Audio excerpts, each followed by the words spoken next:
नमस्कार, मैं हूं शीतल गौतम और आप देख रहे हैं मेरा यूट्यूब चैनल। तो आज हम लोग जो बात करने वाले हैं एक इम्पॉर्टेंट टॉपिक के ऊपर।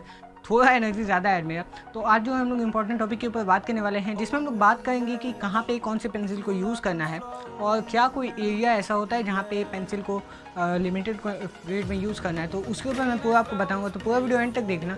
समझ आए तो लाइक करके जाना। So let's go for it. तो भाई यहाँ पे बिगनर्स के माइंड में एक बहुत बड़ा क्वेश्चन आता है कि कौन सी पेंसिल को कहाँ पे यूज़ करना है। तो वो मैं आपको एक बात पहले क्लियर कर देता हूँ कि अगर आपको ये नहीं पता कि पेंसिल्स होते किस किस तरह के हैं, तो मैंने कोई ब्रांड का यहाँ पे नाम नहीं लिया। मैं किसी ब्रांड के बारे में आज बात नहीं करने वाला हूँ। मैं बात करने वाला हूँ सेमी ब्रांड की पेंसिल में अलग अलग ग्रेड्स आते हैं जिनको हम लोग यूज़ करते हैं अपने आर्ट को बनाने में। तो उन ग्रेड्स को कहाँ पर यूज़ करना है, सबसे पहले मैं आपको बताता हूँ ग्रेड्स होते क्या क्या हैं। तो आप कॉमनली अगर देखो तो 4H ग्रेड आता है, फिर 2H आती है, फिर 2B, 4B, 3B की भी ग्रेड आती है, लेकिन वो कॉमनली आपको नहीं मिलेगी। आपको 2B 4B आप यूज़ कर सकते हो। तो ये ग्रेड्स आते हैं यहाँ पे। तो 2H 4H जो होती है वो लाइट ग्रेड होती है बहुत ही ज़्यादा। तो आप फेस के ऊपर क्या कर सकते हो कि जो लाइटेस्ट पेंसिल अवेलेबल हो। अब मैंने 4H कहा तो बिगनर्स क्या करेंगे, 4H की रेस में दौड़ जाएंगे और वो फिर 4H को ढूंढेंगे, लेकिन वैसा आपको करना नहीं है। आपके पास जो भी लाइटेस्ट पेंसिल अवेलेबल हो, जैसे मैंने जब शुरुआत की थी स्केचिंग की, तो मैं 2B पेंसिल को as a lightest pencil use करता था। मुझे पता भी नहीं था कि 4H जैसी भी कोई पेंसिल होती है। तो मैं 2B पेंसिल को लाइटेस्ट पेंसिल मानता था और उसी से सारी शेडिंग करता था। तो मुझे अपना कोई स्केच मिल जाएगा उस टाइम का जब मैं वैसा करता था, तो मैं आपको दिखा दूंगा।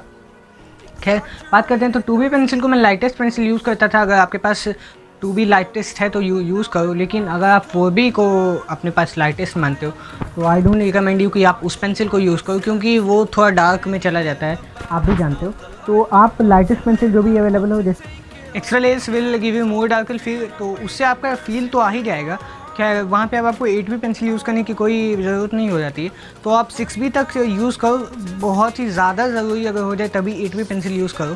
तो ये मैंने आपको बता दिया है। अब अगर आते हैं हेयर्स पे, तो हेयर्स में तो आप कहीं पे भी जा सकते हो। हेयर्स कितने भी ज़्यादा डार्क होते हैं, तो अगर पूरा ब्लैक है तो आप 10B तक भी जा सकते हो, आप 12B तक भी जा सकते हो।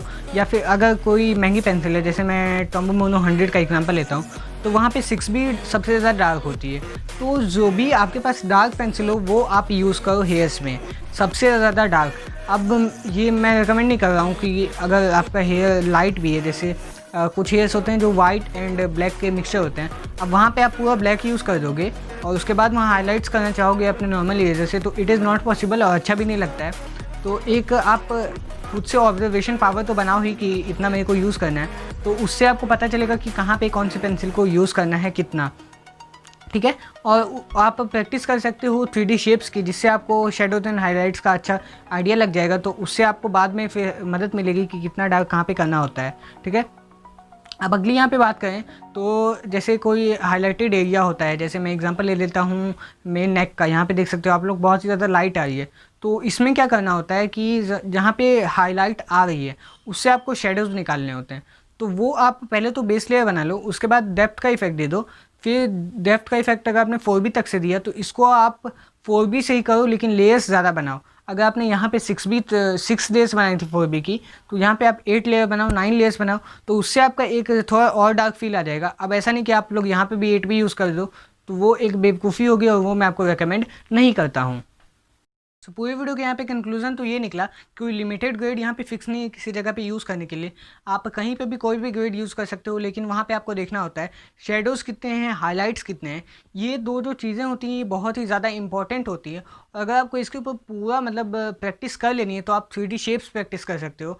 आपको मैं एक इमेज की लिंक दे दूंगा नीचे डिस्क्रिप्शन में, उस पर आप लोग जाके प्रैक्टिस कर सकते हो। तो उससे आपको पता चल जाएगा शेडोज़ कितनी बनानी होती हैं और हाइलाइट्स कितनी, क्योंकि उनमें शेडोज़ भी होते हैं, हाइलाइट्स भी होते हैं। तो वो फिर आप फेस पे बना लोगे, तो उससे आपको एक पता चल जाएगा। और बाकी बात करते हैं यहाँ पे कि शेडोज़ एंड हाइलाइट्स अगर कहीं पे ज़्यादा डार्क हैं तो क्या वहाँ पे हम लोग डार्क पेंसिल यूज़ कर सकते हैं, तो ये भी मैं नो कहूँगा। क्योंकि जो एरियाज़ होते हैं जहाँ पे थोड़े शेडोज़ होते हैं, हाइलाइट्स होते हैं, तो शेडोज़ में भी आप उसी पेंसिल को यूज़ कर सकते हो जिससे आपने डेप्थ क्रिएट किया था। क्योंकि आप एक स्ट्रक्चर बना रहे हो बॉडी का, तो डेप्थ हर जगह में होगा। डेप्थ आपको अगर समझ में नहीं आता तो इसके ऊपर भी मैं एक वीडियो बना दूंगा। तो यहाँ पे ठीक है, मैं बोल रहा था डेप्थ के लिए जिस पेंसिल को आप लोगों ने यूज़ किया उसी को आप लोग यूज़ कर सकते हो। खेल सारा क्या होता है वो होता है लेयर का।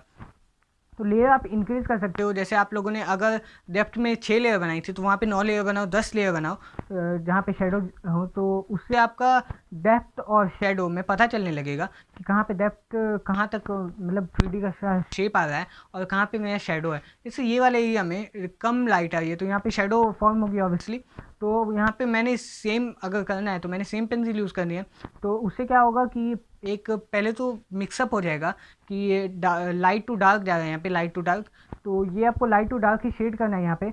तो मैंने पहले यहाँ पे 2B यूज़ करनी है, फिर यहाँ पे मैंने 4B यूज़ करनी है, फिर मैंने यहाँ पे 6B यूज़ करनी है और फिर 6B की लेयर्स बनाते जानी है, जिससे क्या होगा एक स्मूथ सा टेक्सचर मिल जाएगा। और बेस लेयर के बारे में तो मैंने बताया, उससे भी आपको एक स्मूथ सा टेक्सचर मिलता है यहाँ पे। तो यही थी कुछ टिप्स इस वीडियो में। अगर पसंद आए तो लाइक कर देना, चैनल को कर देना सब्सक्राइब। अगर इस वीडियो से कोई भी सुझाव या सवाल हो तो नीचे कमेंट सेक्शन में जरूर बताना। तब के लिए this means Gautam signing with जय हिंद, वंदे मातरम, भारत माता की जय।